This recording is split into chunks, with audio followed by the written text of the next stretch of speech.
Thank you, Mr. Chairman. Good morning, ladies and gentlemen. When Nicola came to the leadership team at NRC, I guess it was about a year ago, to ask if we could have the Sal Pasteur, we agreed, and I'm very grateful. I'm very glad we did agree. And on behalf of the leadership team at NRC, I welcome you to the Nestlé Research Centre. I understand you've had a very productive week. So my objective in the brief time that I've got today is to give a very, very brief overview. I guess you've seen the Nestlé slides already, so I don't have to go into the background to Nestlé. If you haven't, I will. Maybe you haven't then. So I will begin then by giving you a brief introduction to Nestlé Research, as we are in the Nestlé Research Centre. As Enrico said, my name is John O Brien. I'm the deputy head of the centre. We have about 600 people in the Nestlé Research Centre covering every topic from food science and technology, nutrition and health, all the way through to food safety, which is my area. The nice thing about working for Nestlé is that you see every type of problem.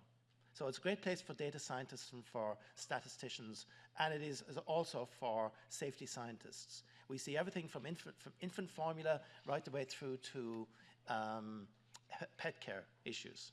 It's both interesting and it's also the Chinese curse. It's stressful as well. So what I'm going to focus on then is the changing reality framing food safety, what does success look like, the data part of it, and then a brief wrap-up.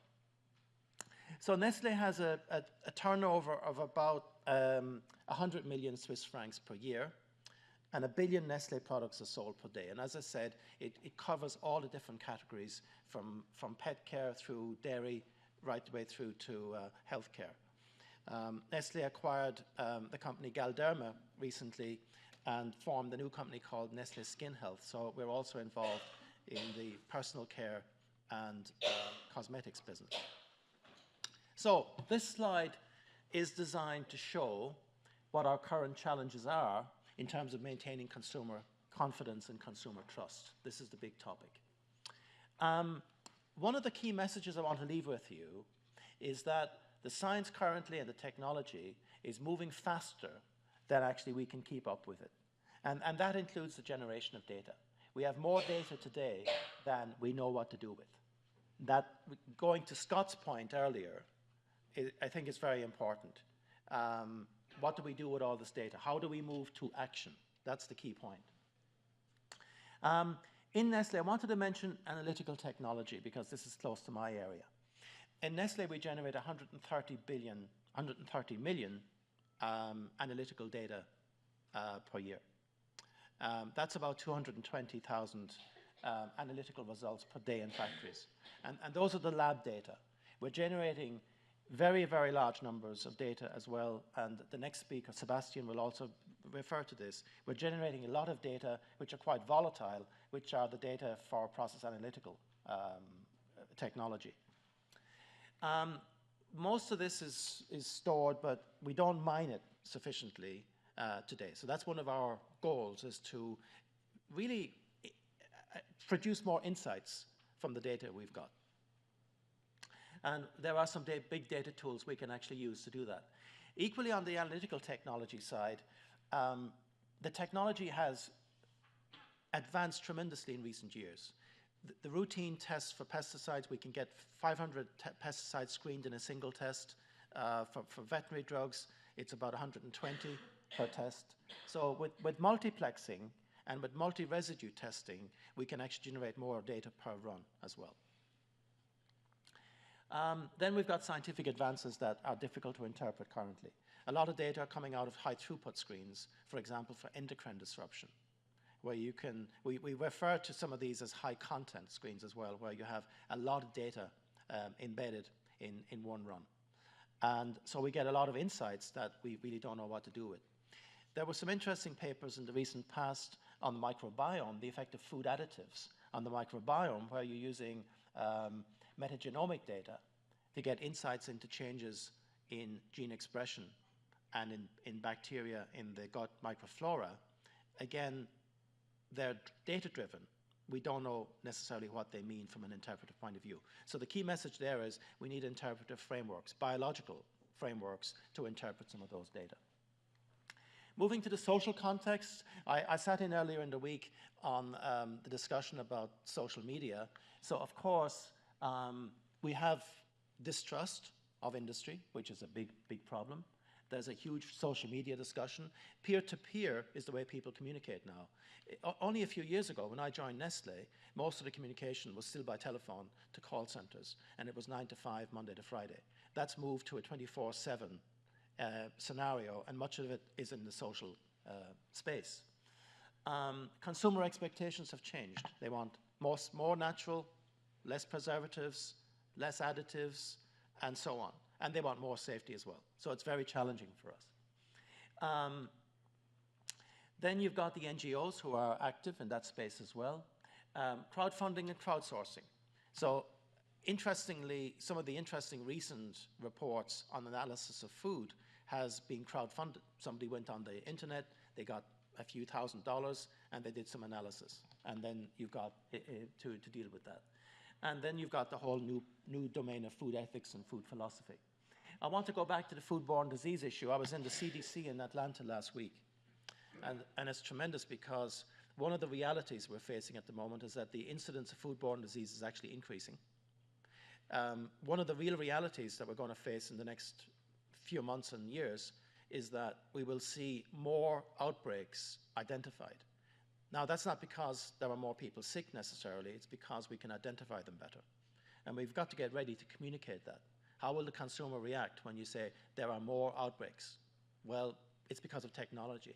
And CDC, for salmonella alone, in Nestle we do about 1.2 million salmonella tests per year, but CDC is preparing to be in a position where they will sequence 60,000 salmonella isolates per year. That's full whole genome sequencing of that. That's a lot of data. That's petabytes of data, really, when you think about it. And then what do you do with that? Businesses, one of the realities is that the Global Risks Report predicts more food and water crisis in the future. We've got to get ready for that. Food fraud is costing, in the US alone, about $40 billion a year. So the food fraud issue, and I have a brief case study on that, is extremely important. One of the drivers of the problems, of course, is complexity. Complexity in supply chains, complexity in the number of people who are trading. If a shipment of grain can change ownership 100 times, moving from the US to Europe. So that's an issue. And the costs are increasing. The recent costs for the big recalls around the world range from about 70 million to about 1 billion. So we're talking about enough money to bankrupt a company if they get it wrong. And several companies have been. The classic example is the Peanut Corporation of America, which went bankrupt in 2000, shortly after their big crisis in 2010. And of course, several of their staff are currently in jail for what they actually did. Then you've got the environmental challenges. I won't go into it. The other big problem, of course, is regulatory. In Nestle, because we work on a worldwide scale, we would like a regulatory harmonized structure. So we've got one regulatory framework to abide with. That's not the case. So it's actually getting more complicated. What would success look like? Well, going to the data point, there's a compelling reason to share more data. There is in the US, one of the incentives is something called Voluntary Net, which is managed by the University of Georgia, in which food industries, food companies can share microdata with the CDC and with FDA and other agencies. The intention being that by pooling the data, we can actually produce new insights that will actually support and protect public health. It's a very compelling idea. The notion that, for example, a certain genome sequence might only be found in cattle living in Africa, or a certain genome sequence of listeria might only be found in lettuce that's grown in Germany. These are extreme examples, but it gives you, on a global scale, insights into where your problems might be coming from. And that can only be done by pooling the data that we've got. It's very complicated because the lawyers are, in some countries and in some companies are very uncomfortable about this. But I'm convinced that by doing this, we will actually protect public health and we will save lives. So that would be an ideal. a lower amount of uncertainty. You are the experts on uncertainty, but this is something we find very difficult to communicate with the authorities about. And one of the things we could discuss in the roundtable is this issue of regulatory tolerance versus what we can actually deliver in our processes and in our raw materials. Another ideal would be anticipating new advances, new scientific breakthroughs before they happen, so we're not reacting to them. I won't go into this, but the ultimate goal, of course, is more consumer confidence, a food industry that's trusted, and an industry where innovation is welcome. Innovations are actually regarded with suspicion today, and food data that are accessible to all. From a business point of view, of course, less recalls, fewer food crises, minimal food fraud. Environmental, of course, it's all about sustainability and adaptation to climate change. We're not going to reverse this. We might slow it down, but the key word is adaptation.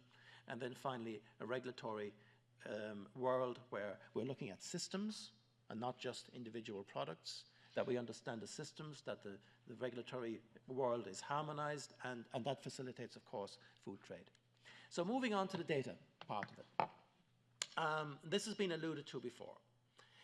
The key message, and I know I'm preaching to the converted, data do not equal information or understanding. So we've got to move to this part here. Combining a few insights, including that of Einstein, data are not information. Information is not knowledge, and most importantly, knowledge is not action. So again, we've got to move from having the data to actually enabling some form of action from it, and then it has to be the right action. I like using this phrase from Herbert Spencer. Spencer was a British philosopher who lived around the beginning of the 20th century. And his observation was that if a man's knowledge is not in order, the more of it he has, the greater will be his confusion. It's very appropriate today because we have a lot of data today. And I think we're very confused today as well, at times. Many of you probably have read Nicola Taleb's books, including The Black Swan and Fooled by Randomness. Taleb's observation that I like to use is that there is an illusion of understanding.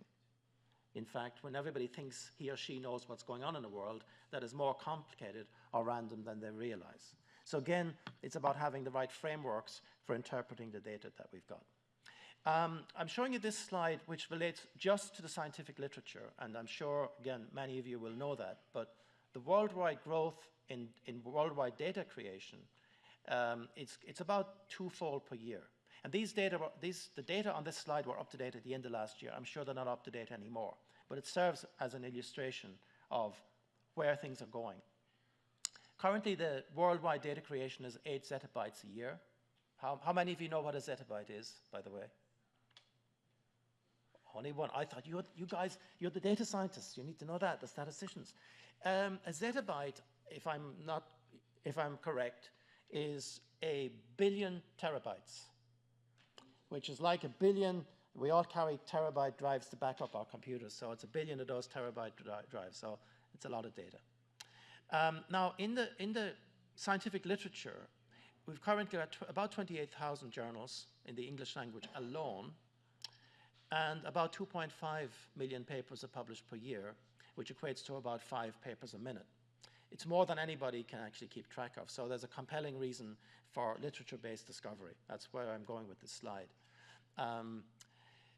Now, about 2.5 billion papers are downloaded per year, and the average scientist is reading about 270 papers a year.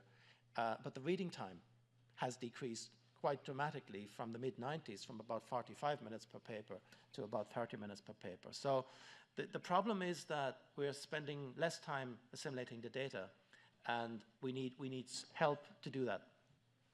The other problem, I think, is that the peer review process is malfunctioning, and there's an increase in retraction rate of papers, which has an acute effect on multidisciplinary sciences like food safety. Depending on what you read, there are increasing concerns being expressed about the validity of the data that are published.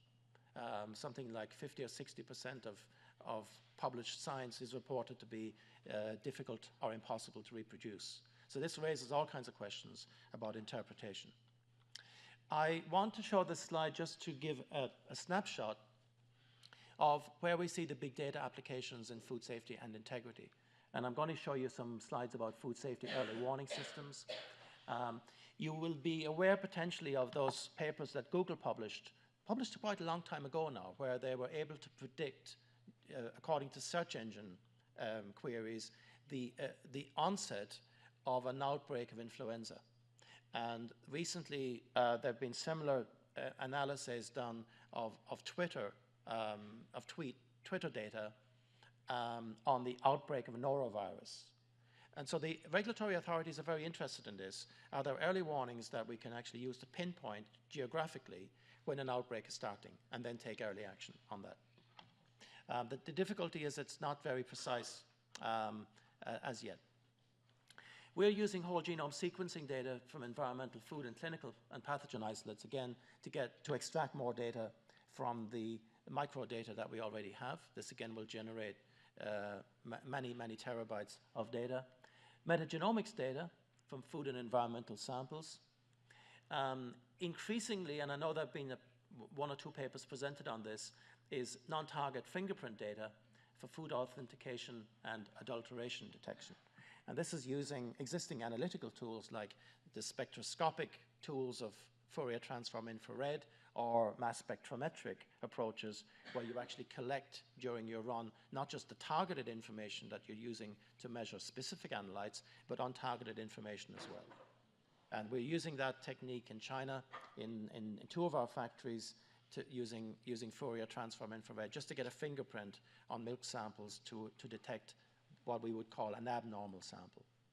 I'll show you a short slide on the satellite imaging to detect illegal fishing.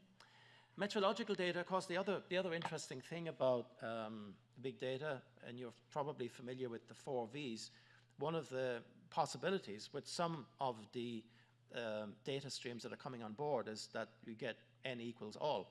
So you then lose any worries you have about sampling and can tolerate higher random errors.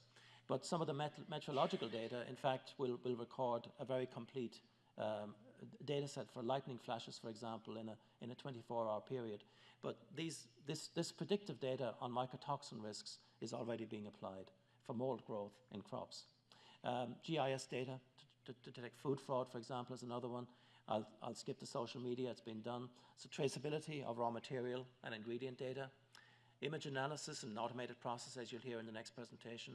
And then computational microbiology, computational chemistry. We heard a little bit already about in silico and in silico toxicology. So the whole goal is, and I'm conscious I'm up against the clock, the whole goal is to move from a purely scientific approach to a consumer-centric way of working, from quality control to quality management, which looks at the entire supply chain from beginning to end, from detection of risks, which is no longer a problem. Detection of the defect is not an issue anymore. The challenge is interpreting, understanding, getting insights, and foreseeing the problem so that we can move from a reactive to a proactive approach. That's the key goal we have. And that's why we use a Nestlé an early warning system. It's based largely on the approach of Patrick Lagardère, who was a scientist at the École Polytechnique in Paris.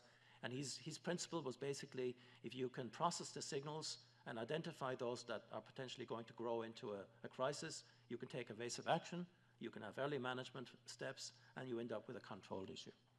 And we do that in Nestlé. We've got two basic approaches to do that. One is informatics, so we're web scouting about 8,000 websites a day and looking at about 300,000 articles per year.